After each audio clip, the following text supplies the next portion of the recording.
નમસ્કાર. The radiant international school આપનું હાર્દિક સ્વાગત કરે છે. હું ગાબાણી પાર્શવ જય શ્રી રામ વિડીયો શૃંખલામાં આપને આવકારું છું. મિત્રો, રામાયણ રાવણ વગર શક્ય જ નથી.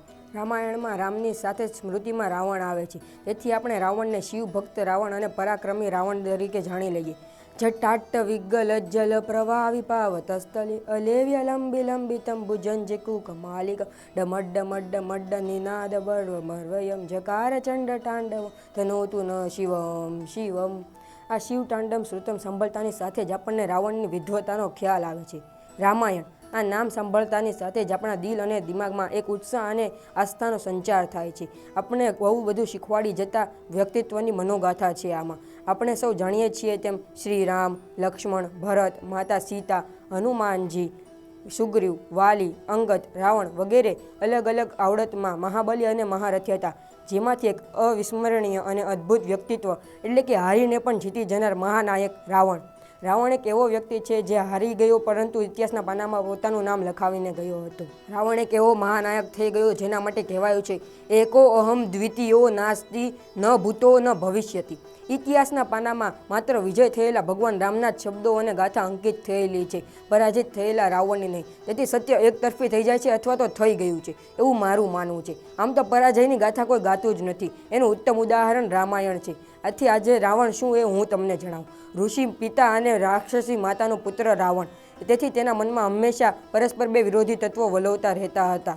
આપણે રાવણને દુષ્ટ અને પાપી એવા બે શબ્દોથી ન જ ઓળખીએ છીએ, પરંતુ આપણે રાવણના સંસ્કાર, રાજનીતિક આવડત અને તેની આદર્શોવાળી મર્યાદા વિશે કંઈ જાણતા જ નથી. તેની મર્યાદામાં જ માતા સીતા લંકામાં સુરક્ષિત હતા. રાવણ કહે છે કે શાસ્ત્રો અનુસાર વિધવા, રજસ્વલા, અકામા અને આદિ સ્ત્રીઓને સ્પર્શ કરવો નિષેધ છે. અહીં રાવણ એનું આચરણ કરતો દર્શાવાય છે. રાવણ મહાજ્ઞાની હતો. તેની પાસે 3 પ્રકારના ઐશ્વર્યો હતા: લક્ષ્મી, બુદ્ધિ અને બળ. ભગવાને આ 3 પ્રકારના ઐશ્વર્યો એક સાથે કોઈને આપ્યા જ નથી, જે રાવણે સ્વબળે પ્રાપ્ત કર્યા હતા. રાવણમાં રાક્ષસ તત્વની સાથે માનવ તત્વ પણ હતું. એ ખૂબ બુદ્ધિશાળી રાવણ મહાદેવનો પરમ ભક્ત હતો. તેને પોતાની બુદ્ધિથી મહાદેવને પ્રસન્ન કર્યા હતા. રાવણની ક્ષમતા વિશે કહેવાયું છે કે તેને 9 ગ્રહોને આધીન કરેલા હતા. પરંતુ એક સામાન્ય સરદારમાંથી તે લંકાધિપતિ લંકેશ કઈ રીતના બન્યો તે ખરેખર જાણવા જેવું છે. તેના પિતાએ તેના સાવકા ભાઈ કુબેરને જ બધું આપી દીધું હતું. જ્યારે રાવણ તેની માતા, ભાઈઓ અને બહેનોને દુર્દશામાં જોઈને કુબેરના મહેલમાંથી જતા જતા કહી ગયો કે આજે હું અહીંથી એક ચીજ લઈ જાઉં છું, કદી ન બુજાય તેવી મહત્વાકાંક્ષા. આવી ખરાબ પરિસ્થિતિમાં પણ રાવણ પોતાના નિયમો અને નીતિમાં રહ્યો હતો. રાવણનું કહેવું છે કે ધર્મ માટેના તેના સાવ સાદા નિયમો છે. પહેલું કે હંમેશા પોતાના વચનનું પાલન કરવું, પોતાના હૃદયમાં જે વાત હોય તે જ બોલવી અને પોતાને ગમતું કાર્ય કરવું, સ્ત્રીઓનું સન્માન કરવું અને સ્પર્ધામાં જો નિષ્ફળતા નક્કી જોઈ તોય પણ લડી લેવું. આ એક રાક્ષસ રાવણના ધર્મો હતા. તે આજના મનુષ્ય કરતાં પણ વધારે પવિત્ર લાગે છે. રાવણ દુર્ગુણો વિશે પણ જણાવ્યો છે કે ક્રોધ, ગર્વ, હિંસા અને સ્વાર્થ. આ દુર્ગુણોથી દૂર રહેવું જોઈએ, નહીંતર જેમ મારી અધોગતિ થઈ તેમ તમારી પણ અધોગતિ થઈ શકે છે. મારે રાવણ કેમ બનવું પડ્યું એ જોવાની કે જાણવાની કોઈ જિજ્ઞાસા નથી દર્શાવી. મારી સાથે અન્યાય થયો તેથી હું રાક્ષસી વૃત્તિ તરફ આગળ વધ્યો, નહીંતર મારામાં લોહી બ્રાહ્મણનું પણ છે જ ને.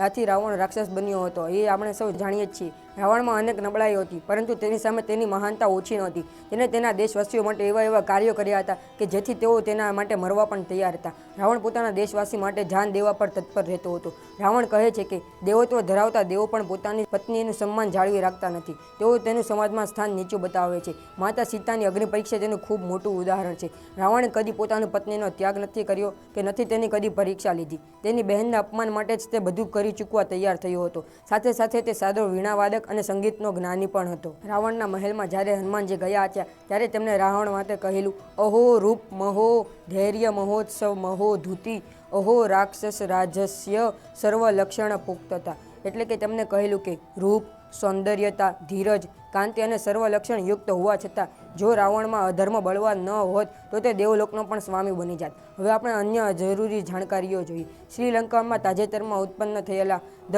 રાવણ ધ કિંગ ઓફ લંકાના પુસ્તક અનુસાર જો વિભીષણે યુદ્ધની ગુપ્ત માહિતી રાવણને ના આપી હોત તો રાવણને કદી પરાસ્ત ન કરી શક્યા હોત. હવે આપણે થોડીક અન્ય જાણકારી જોઈએ. શ્રીલંકામાં તાજેતરમાં મળી આવેલા Ravan the king of Lanka પુસ્તકના કહેવા મુજબ જો વિભીષણે શ્રીરામને યુદ્ધની ગુપ્ત જાણકારી ન આપી હોત તો શ્રીરામ રાવણને કદાચ પરાસ્ત ન કરી શક્યા હોત. રાવણ રાવણના સમયમાં લંકા એ ખૂબ શક્તિશાળી અને પરાક્રમી રાજ્ય હતું. રાવણની પ્રજા કદી દુઃખી ન થતી હતી અને રાવણની પ્રજા માટે એટલા કાર્યો કર્યા હતા કે રાવણની પ્રજાને કોઈ પણ જાતની કમી ન હતી.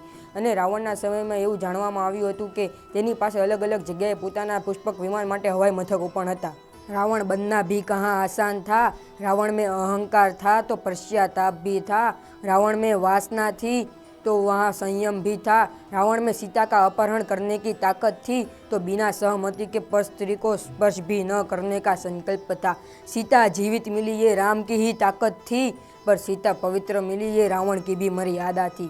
राम तुम्हारे युग का रावण अच्छा था, अपने 10 के 10 चेहरे बाहर तो रखता था, अपने 10 के 10 चेहरे बाहर तो रखता था. તો મિત્રો, આપણા ધર્મગ્રંથ રામાયણ વિશે આવી રોચક બાબતો લઈને મળીએ નેક્સ્ટ વિડીયોમાં. જય શ્રી રામ.